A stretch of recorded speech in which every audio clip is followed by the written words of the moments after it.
AP మాజీ మంత్రి Telugu Desam party పైన తీవ్ర స్థాయిలో విరుచుకుపడి ఎప్పుడూ వార్తల్లో నిలిచిన రోజా వ్యవహార శైలి ఇప్పుడు మళ్లీ ఏపీలో హాట్ టాపిక్ గా మారింది. తమిళనాడులోని తెరచెందూర్ సుబ్రహ్మణ్య స్వామి ఆలయంలో సోమవారం రోజు వరుణాభిషేకం జరిగింది. ఈ కార్యక్రమానికి తన భర్త అయిన సెల్వమణితో కలిసి హాజరైన మాజీ మంత్రి రోజా స్వామివారిని దర్శించుకున్నారు. రోజా సినీ సెలబ్రిటీ కావడంతో అక్కడ ఆమెను చూడడానికి అభిమానులు ఎగబడ్డారు.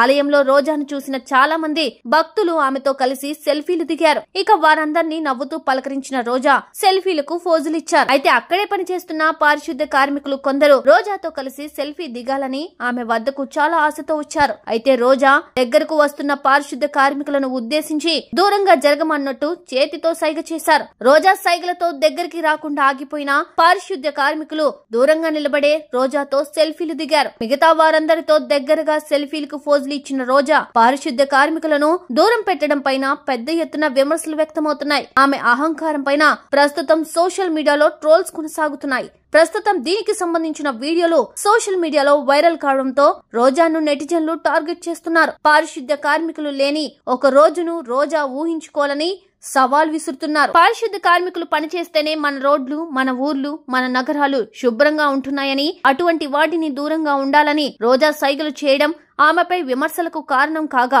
ఈ వ్యవహారం ఇప్పుడు వైసీపీకి మరో తలనొప్పిగా మారింది. గతంలో టీడీపీ ప్రభుత్వం పైన మాటిమాటికి విరుచుకుపడిన రోజా పైన తెలుగు తమ్ముళ్లు ఇప్పుడు దుమ్మెత్తిపోస్తున్నారు. పారిశుద్ధ్య కార్మికులపై వివక్ష చూపిస్తూ అసహ్యంగా హావభావాలు పెట్టి అవమానించిన వైసీపీ నేత రోజారెడ్డి పైన తమిళ మీడియా దుమ్మెత్తిపోస్తుంది అంటూ టీడీపీ అధికారిక ఖాతాలో రోజాకు సంబంధించిన వీడియోను పోస్ట్ చేశారు. దీనికి తెలుగు తమ్ముళ్లు ఘాటుగా రోజాపై పోస్టులు పెడుతున్నారు. రోజాది కనిపించని చెత్త, పారిశుద్ధ్య కార్మికుల కంటే ఆమె చెత్తనే ఎక్కువ అంటూ ఘాటుగా పోస్టులు పెడుతున్నారు.